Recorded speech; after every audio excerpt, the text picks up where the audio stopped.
Ladies and gentlemen, welcome back to another special episode of the Championship Hour podcast with your hosts, myself, Sam Masters, and my co-host here, Joseph Akon. Joseph, how are you doing today? I'm feeling very energetic, very good actually. How about you? You good? You well? Not too bad. So we have a very special guest with us today. However, before we go on to introducing him, Joseph, how's your day been? How's your week been? How's your week been so far? I'm not gonna lie, it's been very hectic. Obviously, everyone knows me as the Commissioner of Series Futsal Elite Leagues. So outside, obviously trying to bring exposure into the leagues and bringing the spotlight on teams and players. I also have a duty to play and make sure the league is running well, but it comes with its own perks and troubles as well. So, look, it's been good, but it's been very hectic this week, especially, but I think it's been good overall, especially with the women starting their first cup. I think we've seen some great games and great results, and I'm looking forward to next week already. That's amazing. Futsal is frothing at the moment. But before we introduce the guests once again, just want to give a shout out to our official and unofficial sponsors. Joseph, if you can please introduce them for us. Well, ladies and gentlemen, this is championship time. And to introduce our unofficial sponsor, we've got Coco Bella right there, sweet as you.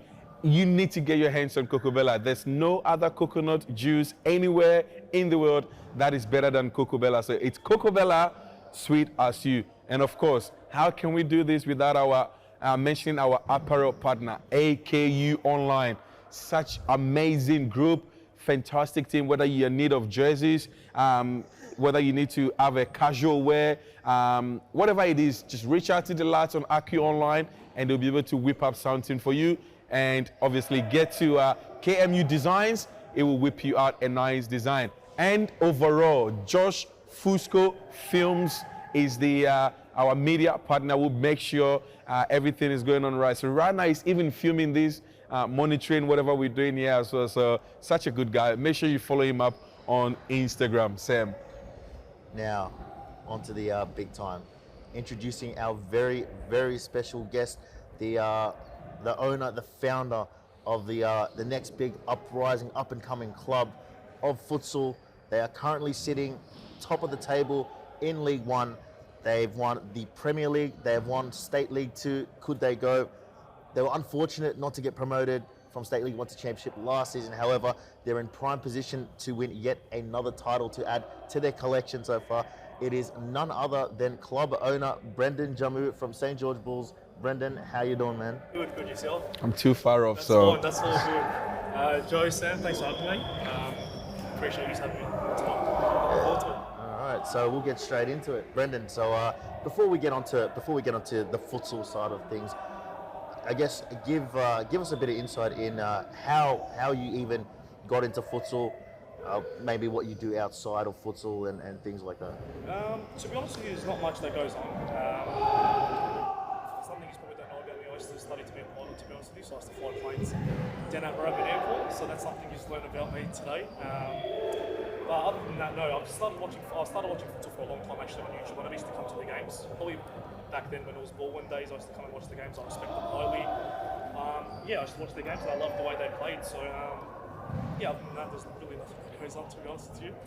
Do you still have your license? License for pilot or? Yeah, I do actually. But at the moment, I need to get that rechecked. But I've been out of it for about 2-3 years now, due to COVID. I've got a private date, so I can't tell you who it is. It could be with Sam. It could be with Joshua Fusco. But if I need a private, pilot, would you be there for me or what? We'll see how you go today. Then. Oh, hey. See how you go today. We love that. So you mentioned you used to come here as a spectator, and obviously moving from spectating to now officially being in the stands, obviously coaching your teams, something like that. What's been the biggest difference between moving from there to here? I think the biggest difference is that what no one realises is how mentally tiring it can be. Sam, you would know because you run a club, it can be mentally draining and all that kind of stuff. There's a lot of factors to it. Signing players or letting go of players actually is something really big. So there's a lot of factors into it that come into play, but it's a big difference being a spectator and actually stepping on the sideline. But I felt like I've learnt a lot over the past few seasons, and I'm in a very good place at the moment, to be honest with you. All right, so we'll now get stuck into your futsal journey.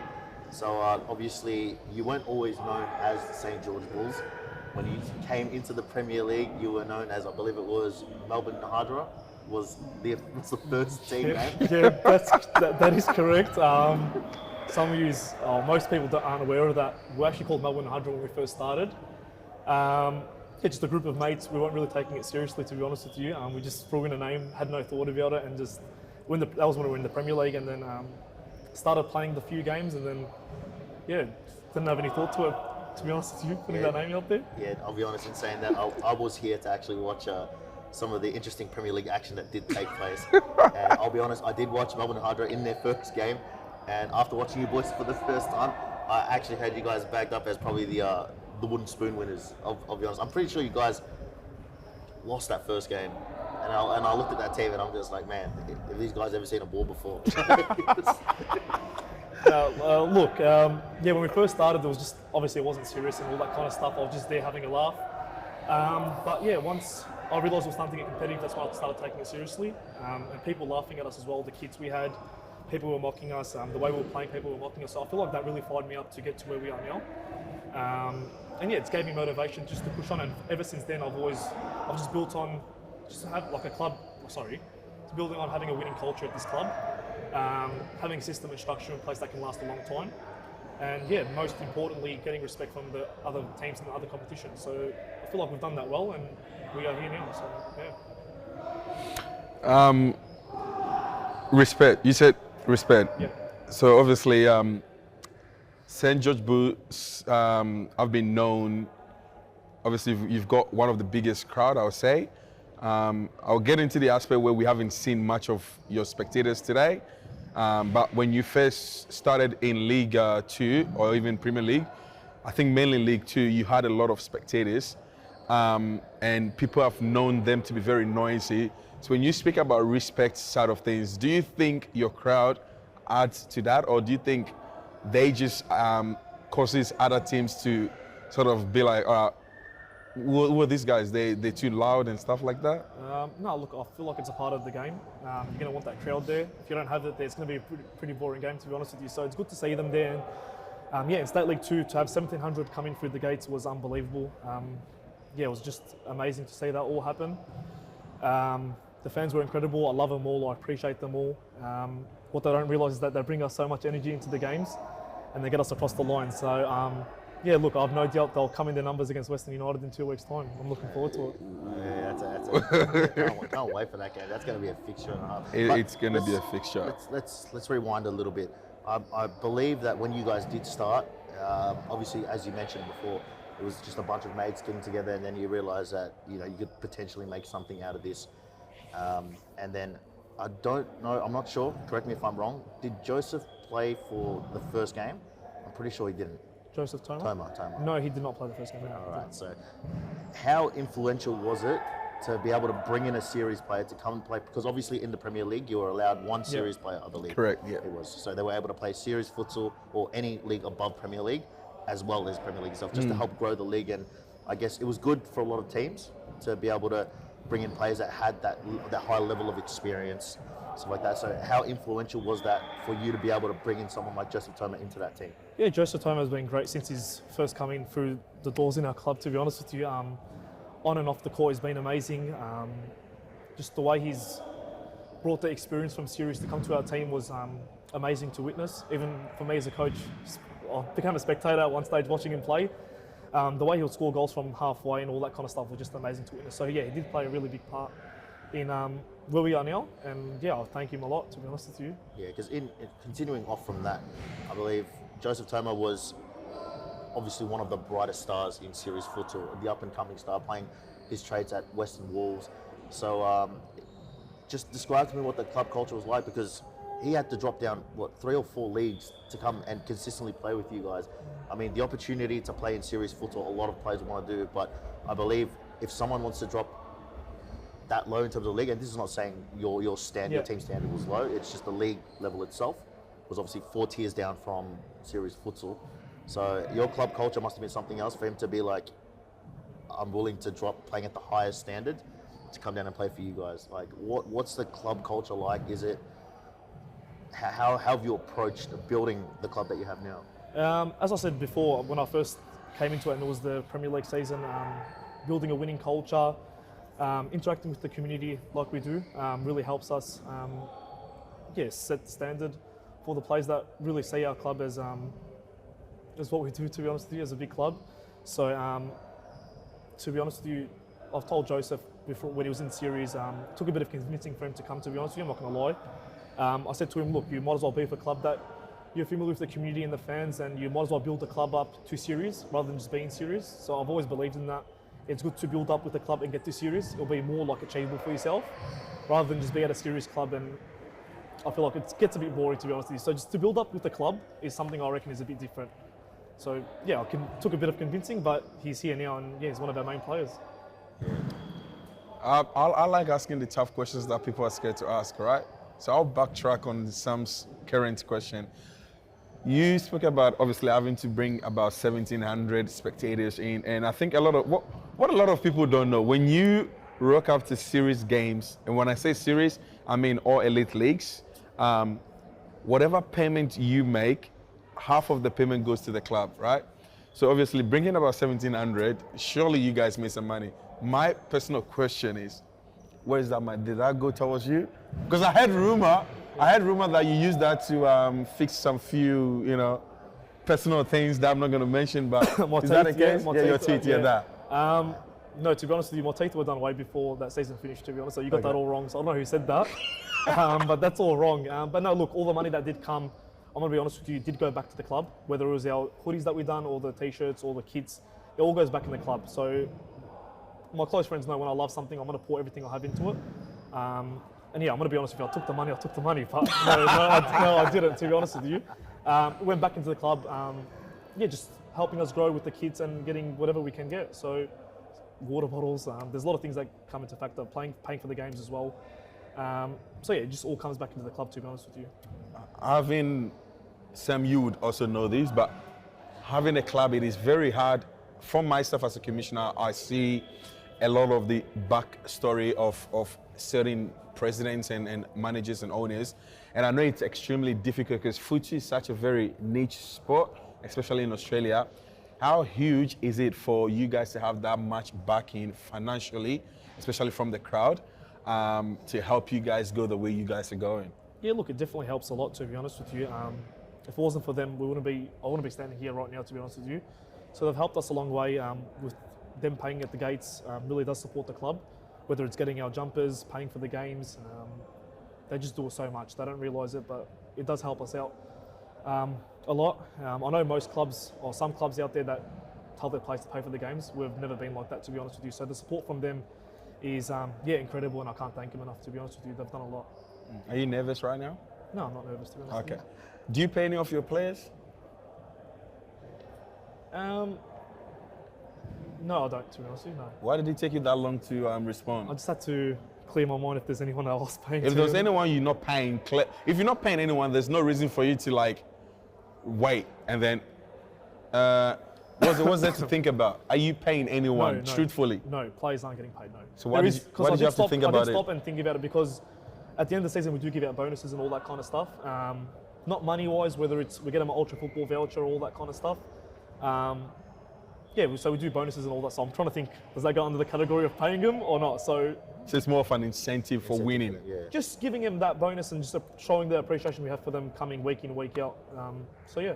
I love that. I'll leave that for Sam now. Positive reinforcement in the sense of, it's obviously, like we mentioned, I do run my own club, and I think it's really important, not just the things that happens on the court, but also the things that happen outside the court. So in terms of maintaining that positive club culture, that I guess that closeness within the team, do you maybe do you guys go out for a lot of team outings or anything like that? Do you guys arrange things for your boys? The last the last couple of seasons we have arranged a few end of the season dinners, a barbecue. We do all that kind of stuff, but during the season we like to all just keep away from each other, to be honest with you. I know for myself, I don't like to talk futsal throughout the week until it's game day, so I don't like to keep that separate from my life. It's not really seeing each other throughout the season, but at the end of the season we do really do something and get together. Now this is a president to a president speaking. Hey, I'm a president of Series Futsal. No, I get it. So you mentioned that you don't like to, I guess, talk about futsal with anyone. during the week, but surely during the week on your mind, St. George at least appears in your head at least once, twice, 3 times a day about potentially plays you might have out, about things you got to organise, things like clubs cup, like midweek games, everything like that. Like surely every day futsal has to be on your mind at some point. Look, I've learnt to try to focus on what I do on the outside of futsal. I remember in State League 2, I was thinking about it every day constantly, and I feel like it put a lot of pressure on myself. But nowadays I've learnt, so all them seasons, Premier Leagues, State League 2, even State League 1 last season, it's taught me as a person just to clear that all off. Because I remember in State League 2, I was getting a lot of criticism when we had 5-6 game losing streak, to be honest with you. So now I've just learnt to just focus on the outside life and not really think about futsal. But yeah, you're right. Sometimes it does come up in my head where there'll be players out and all that kind of stuff. And when it's the right time, I will jump onto it and do some work with it, to be honest with you. So yeah. In saying that, let's go. Again, we're going to have to draw back a little bit. Yeah, we'll keep dropping back and going forward. We'll draw back a little bit. You spoke about your spectators and everything like that. Obviously, from what we know, your spectators are predominantly Assyrians. Correct. That support your club. Describe the Assyrian community to us, because obviously, me growing up, I'd never met, or at least had no knowledge of an Assyrian before, until I actually came to Futsal Laws. It's the first time I'd come across an Assyrian community and just seeing how big it is. Like here, it was ridiculous. I'm just like, I've lived in the north side for the last 10 years, and I've never heard of an Assyrian before. I thought it was a country. Yep. And then so describe for those that don't know, like what Assyria is, or the Assyrian culture. Like, just give us a bit of insight. Yeah, with us, I feel like we've got that competitive edge into us in our bloods. The way we were raised and all that kind of stuff. We love competition, as I'd say. We love winning. We hate losing, as you may be aware. When we do lose, we chuck a bit of sooks, and I sook as well. But no, we do hate losing and all that kind of stuff. So that's just something about us that you probably didn't know. We're very competitive. But yeah, there's not really much else to say. We've been around for a long time. One of the first civilizations in the world as well. So yeah. No, I love it because of how tight knit the community is. Because obviously you've seen with futsal, it's really hard to bring a crowd. It's really hard to bring a crowd in. So the fact that you're able to bring so many people to come and support you, would you say it's more so because they're here to back their people, or they're more so here to support the club as St. George? What would you say? I feel like majority of, I wouldn't say majority are Assyrians. There's other people that do come along, so we can't just base it on the Assyrian community. But look, I believe they do come for the club and what we bring, the rivalries we've created and all that kind of stuff. I feel like they get excited by that kind of stuff. The charities we do and all that really does engage with them. So for them to come, just brilliant. To see what we do is amazing. So yeah, I can't thank them enough. So yeah. Just before we go into your charity aspect of things, obviously having a lot of people would also mean that there are chances of a negative impact, right? Now, before I go into that negative impact side of things, which I think we've all seen here from St. George, which should be good for you to clear up, because I believe a lot of people might assume that your spectators are wild or this or that, but before we get into that, I want to talk about the numbers, right? You mentioned 1,700 back in State League 2. You've improved. You've gone to State League 1. Unfortunately, you were beaten by Pascoville. They got the league. And that was a time where 3 had to go down, 4. That was wild. That was insane. And you guys obviously had a chance to play against Crescent. You lost. But we've seen your numbers really fall. Is it perhaps they've begun not to trust the club, or are they losing their hope in the club, or what's going on? I don't think it's that, to be honest with you. I feel like that's an unfair statement to make. Sunday afternoons are hard for people to come, to be honest with you. For myself, it's even hard to coach on Sunday afternoons, but I'm still here. But for them, I feel like they've got other commitments, whether it's family or work and all that kind of stuff. So I feel like the night games and the day games did really make a difference for us. But look, I don't see that there's been a decline in our numbers. Even though they're not rocking up, which I agree with you. I reckon where we are now, we're at the highest peak at the moment with community-wise and fan-wise. So yeah, I feel like the numbers are even higher than what it was before, to be honest with you. Now back to my, we've all been here. St. George Bulls have been a center of attention for a few times. We've got incidents where spectators are throwing bottles onto the pitch, they're throwing water. I like to get into those type of questions. That's what I'm here for now. Does that action sort of like really reflect all the supporters? Is that who you guys really are? No, it does not reflect any of our supporters, to be honest with you. The ones that threw the bottle, they only came to 1 game or 2 games, to be honest with you. They never came consistently throughout the season, so I don't see them as our own. I know who our own are. They come, they're well behaved, and I feel like the incidents only happened once or twice. So I feel like we've been really well behaved throughout the seasons. And yeah, they're not one of ours, to be honest with you. I feel like they're a neutral supporter that just come and want to cause stuff, but I'll never condemn that behaviour. If it's one of us, they won't be coming back into the stands again. So it's either zero tolerance on that kind of stuff. I was going to ask you, as a club, what do you guys do to curb such behaviour? Because it's always sometimes very hard, obviously, to see a whole grandstand packed with St. George Bulls and be able to pinpoint. Because I know as if I'm a spectator and something is going wrong, I can sometimes obviously support my people, but how your spectators in a mindset where if something is going really bad, are they able to pinpoint who did that and then the club can put them into punishment or something? Yeah, sure, it's happened the once or twice. I'll get people telling me who actually the person was, and honestly, to be honest with you, I don't know them at all. So they do really, the people that are in the stands do really support having that zero tolerance on that shit behaviour, as I'd say.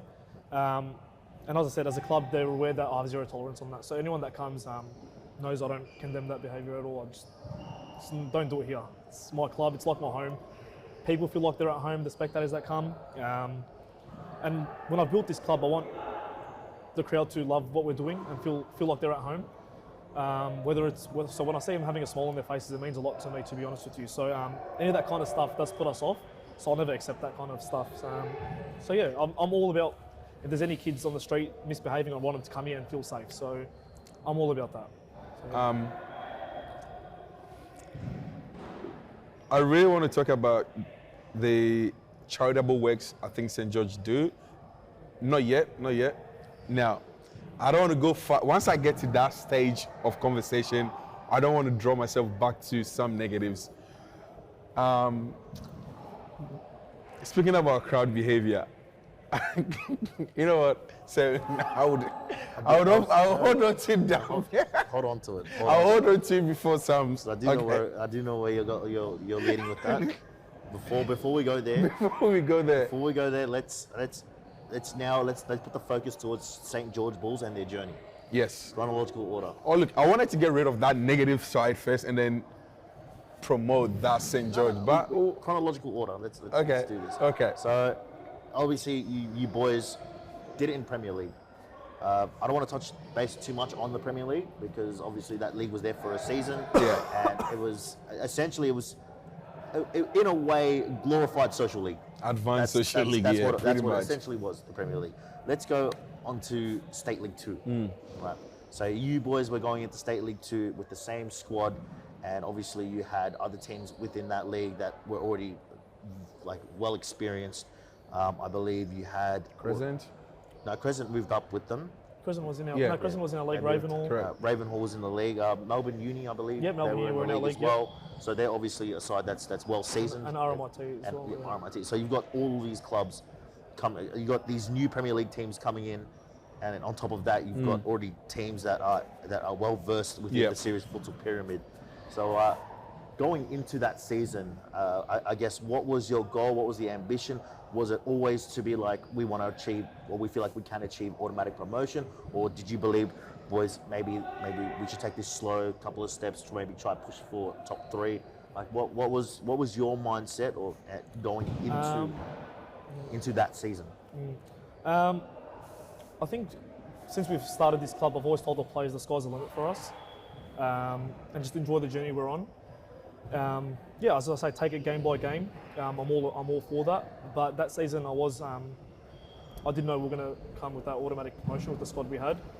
I was optimistic that we were going to do big damage in that league, even though we didn't start off too well. Yeah.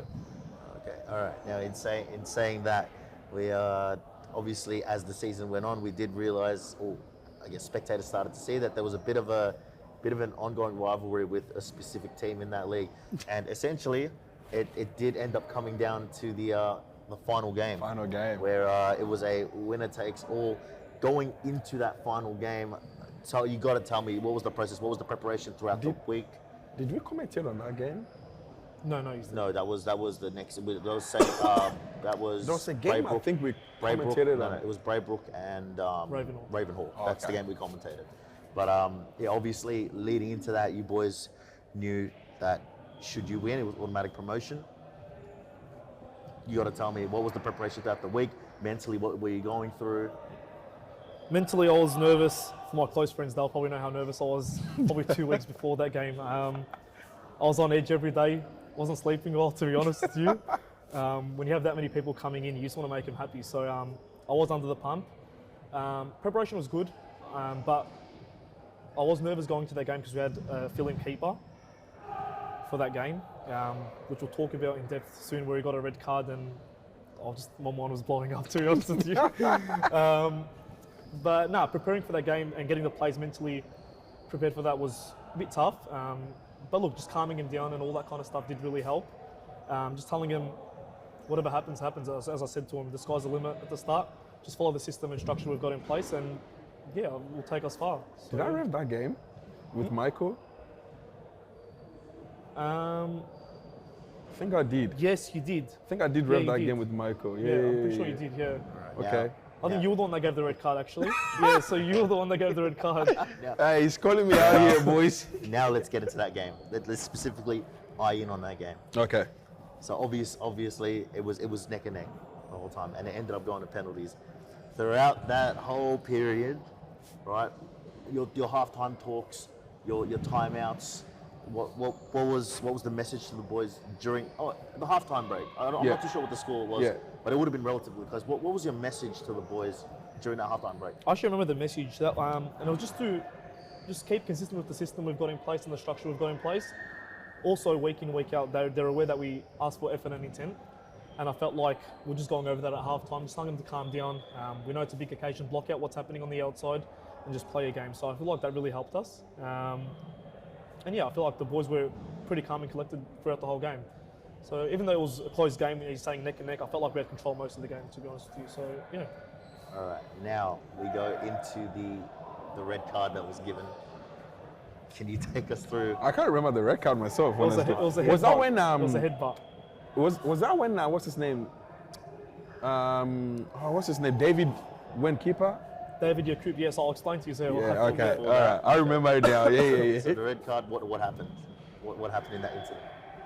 Unfortunately, we had a fill-in keeper, which he's never played for us in our life. So to come into that game, where it's such a big game, I was off my chair the whole time. I was hating it. To be honest with you, I'm not going to lie, I was hating it.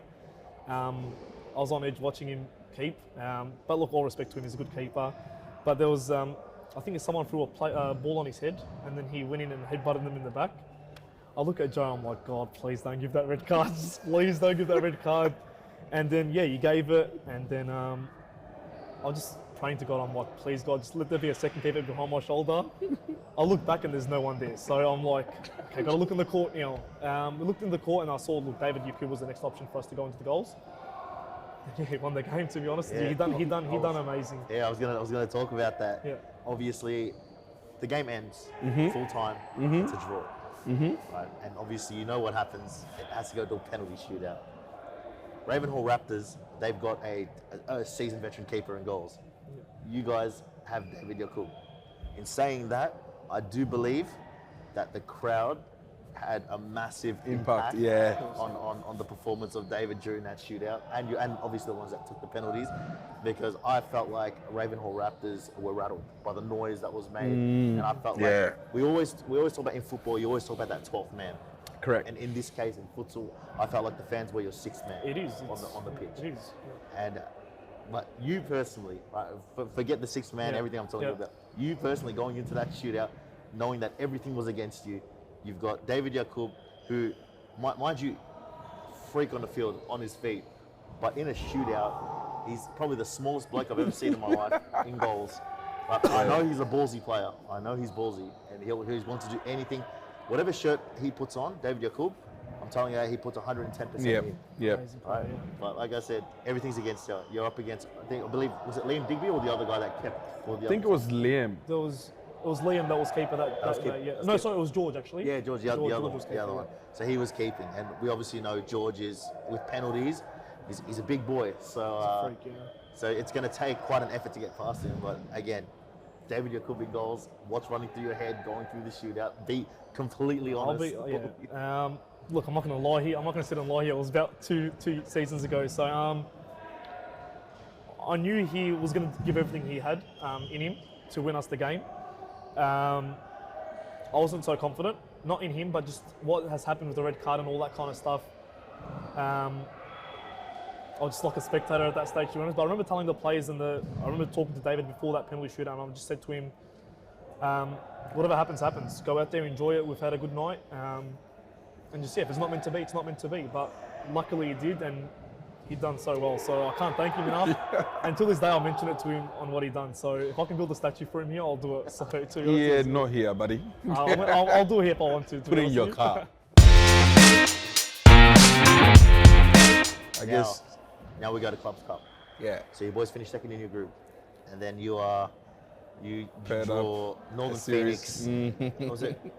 Did you play? No, Hume I first or think that Northern was Phoenix? the. Oh yes, you played yeah. Hume. Yep. You played Hume. Obviously, come up against a series side. You boys win that game, underdogs, and now we're thinking we have an underdog story here. And then you play against my boys. You play against Northern Phoenix, and you Dismantled them. dismantle us. And then I'm like, this could be it. And I think it was after us, you boys played against Altona, and then you somehow won that game as well. So this is St. George on the rise, and everyone's going, how is their form? One thing in League One, Yeah. and then in Clubs Cup, they're beating teams that are at the pinnacle of futsal in Victoria. Now comes the semi-final. In my opinion, the most anticipated game of the season, right? Because we knew Western City had their community, and St. George had their community. So we obviously knew there was going to be a packed crowd. From the State League Cup as well. Yeah, They've played each other a few times. Yeah, also. from the State Cup I and think they've everything. become good friends now. yeah. So going into that game against Western City, a chance to make an appearance in the finals. You boys go into that. I believe you took multiple leads in that game. Am I correct in saying that? Yep. We're in the lead 4 times. Yeah, So in that game. they were never in the lead. Exactly. Yeah, they were never in the lead, yeah. In the league, right? And then there is and this is a personal story now. This is personal. I'm in the want a office tissue? doing VAR. No. Okay. I do need a tissue, actually. Forget about that. I'm in the office doing VAR, and I believe there was a VAR call made. I'm not too sure what it was, but there was a VAR call that I was supposed to look at, and I'm there looking at it, trying to communicate with the referees. I remember this. Yep. And all I'm hearing in my ear is just noise. I'm trying to communicate with Joe. I'm trying to communicate with Michael, and all I'm hearing is just the sounds of the drums, the noise from and. Sorry to say this, but it was mainly the St. George fans that were driving me insane. Because I'm there yelling into my comms. Like if you walked into the office and saw how I was You're going acting, mad. you would think I was having a stroke. Like seriously, it was that bad. And I don't know how we got to that conclusion, because I could barely hear a thing. But in saying that, again, we come back to the crowd. It's just hard for me to fathom the fact that a futsal game was able to admit that kind of atmosphere. Like, It was unbelievable. yeah, it was. Yeah, talk us through that whole game. Going into that game, when we had beaten these serious sides and your side, the championship side, as I said from the start, and I said before, I told the players the sky's the limit for us. Go out there and do your best, and whatever happens, happens. Stick to the system and structure, and then hopefully things go well. And I felt like we did for the majority of that game. I felt like, all due respect to Western City, we deserved to go through to the finals. And look, I told the boys up, and they were all disappointed after that game. I told them, look, we've come well, and next season we'll look to do better. So there's nothing much more to say, but the crowd were electric. I remember you and I were screaming at each other at one stage because we couldn't hear each other as well. You were like That's so nuts. close to me here. Yeah, on I the couldn't. bench. And you were telling me, like, what are you calling VAR for? And I'm screaming at you saying, what are you saying? And we couldn't even hear each other. Like, we were like that close to each other and we couldn't hear anything. So I couldn't imagine you on the mic, to be honest with you. But no, it was unbelievable. There was 2 VAR calls you had to deal with, and both of them took about 2 to 3 minutes. It was crazy. Everyone was getting reckless. I remember everyone The getting pretty drums reckless. were on, the trumpet, everything was so loud. Getting It reckless, was. So yeah, those watching. This was when I used to ref back in the days. I think they hated my reffing. Yeah. To be honest with you, I actually love your refereeing. I'm not going to lie. You know I'm what? going to be nice to you. I Hey. actually loved your refereeing. In your opinion, give me your top 5 referees. Go. Bottom, You? top. Oh, sorry. I'll take Nedge first. From number 1 to 5. Yeah. Yep. Nedge first. Second, you. I don't want to drop anyone else after that, to be honest. Nedge and you in the top 2. Wow. I'll say Michael fits into the 3rd spot. But I don't want to say anyone else. So- I'll get in trouble. So he doesn't rate Benjamin Cullen. You don't read Benjamin I Callen, was- Anas. I respect Ben. I respect Michael. I have nothing against them. I have nothing against them, to be We're honest throwing you with on the spot here. you. Are they refing a game against the semi-finals against us? Hey, hey. Make Oh, I'm no, not listening to this. It's happening. I reckon, man. Michael, Ben, I'll put you on those no, games. Benjamin and Anas. I think they're getting that game. No way, guys. I respect them all. All the refs do a good job, and it's hard for them to step in and do a job when there's people here watching on their back. So credit to them when they come out here. They do a lot, to be honest with you. Okay, so you guys are leading the whole game. And, Yeah. and like you said, you felt like you deservedly, oh, sorry, that's the wrong way to put it. You felt like, yeah, you did deserve to win that game. 15 seconds to go. 15 seconds to go. Western City, one last opportunity. That was a state league cup. Oh, was that? That was state league cup. Oh, sorry, wrong game. There's still two Yes, games yes, that yes. we They've had. been meeting but each let's- other so I know, many times, I'll it's lose becoming track. confusing. Okay. Let's go quickly to that moment in State League. Right, I just want to know your emotions. You're about to beat Western City for the State League Cup. Kevin Lamb spawns in. What a Kevin bullet. Lamb shoots that shot. Ay, ay, ay. You got to tell me, like, how degrading was that feeling? Just knowing you had only about 5 seconds to hold on to it, and just to watch that ball trickle into the back of the net. I'm not going to lie, it was disappointing. I didn't want to cry on the sideline, even though we're going to penalties. I didn't want to cry on the sideline, but look, shout out to them. They've done really well with the 5th man. And I felt like that was our first time as a team defending against the 5th man, so we had to learn On the spot. on the Yeah, spot. yeah. But we held up well for about 3 to 4 minutes. But I think nowadays, when teams do have that 5th man against us, we know how to defend. But yeah, I think it just came down to that lack of experience, to be honest with you. But yeah, we should have won that game fair and square. That's why I'm against penalties, by the way, just to let you know. I'm against penalties. That needs to get scraped off, Joe. I don't have no say, but that needs to disappear. I'm not sulking because we lose, but I find it the most unfairest way to go down in a game. Like, I can't stand it. For those who don't know, in the Elite League, all teams get to play each other 3 times on a head-to-head basis. So, and I think that's one of the main reasons why, if you remember, Victoria versus Moreland about 3 seasons ago, they were leveled on the same point. Sorry, they were one was higher than I think Victoria leading by Moreland was leading by 3 points or something, and then Josh Allen scored that goal and they won, even though they were on the same point. But the head-to-head had to kick in for them to win. So that's exactly the same thing. On a normal league game, when 2 teams go for a draw, the result has to be decided by a penalty. We don't allow draws in here, which is probably why Brendan doesn't like it. But I think it's spicy. I love when games get decided by penalties, to be fair. Everyone gets a fair chance in a sense, unless you have a good goalkeeper. Now, just before we go on, let's have a little taste test with our unofficial sponsor, Oh, yeah, Coco Brendan, gotta give Bella. us Is he going to take out the penalties? Raw opinion. Are you going to take out the penalties? Raw opinion. Why can't we go into golden goal? I don't get it. Hey, you're asking too many questions, buddy. That's all right. All right, let's go, guys. This is a Raw. shout out to Coco Bella. Shout out to our unofficial sponsor, Coco Bella. Cheers, Genuine reaction to it, okay? Cheers.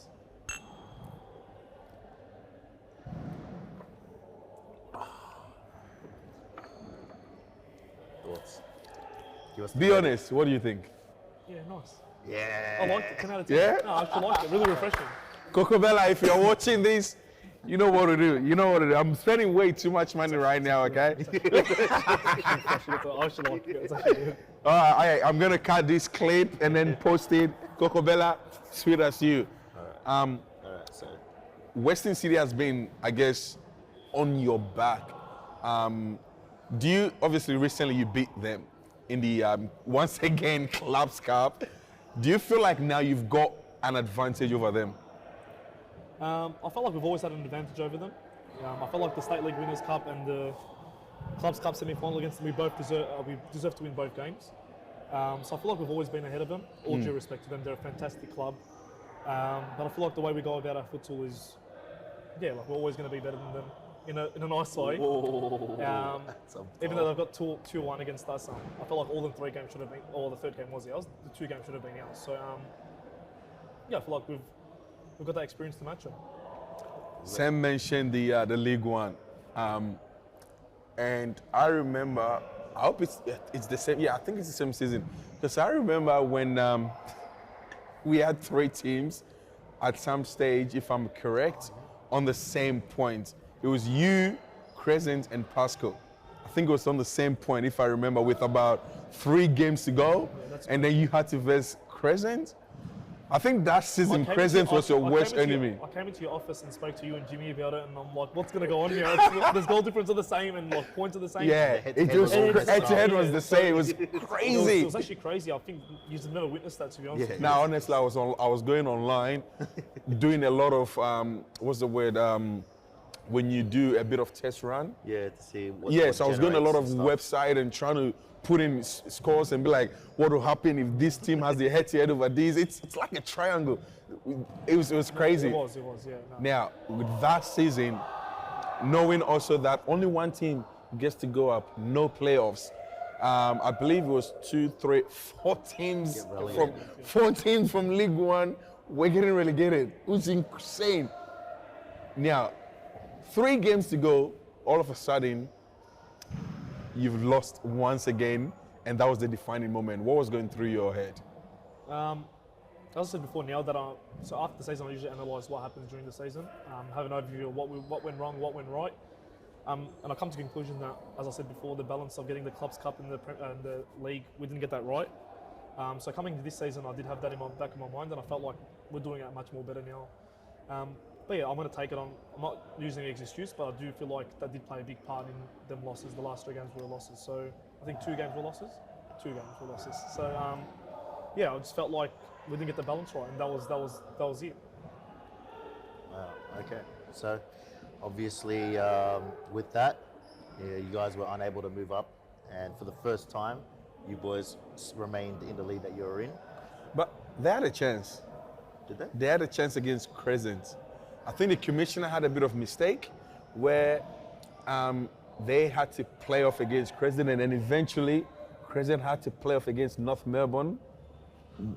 That led to Crescent making it going up into to- championship. So So I don't know what the hell Yeah. the commissioner was thinking, but I think it was a bit obviously you boys had an opportunity again to move up into the league, playing against Crescent. Once again, another game that ended up going to penalties. Oh no, they scored a last minute winner. It was like last 30 seconds. Yeah, last 30 seconds, they scored a winner.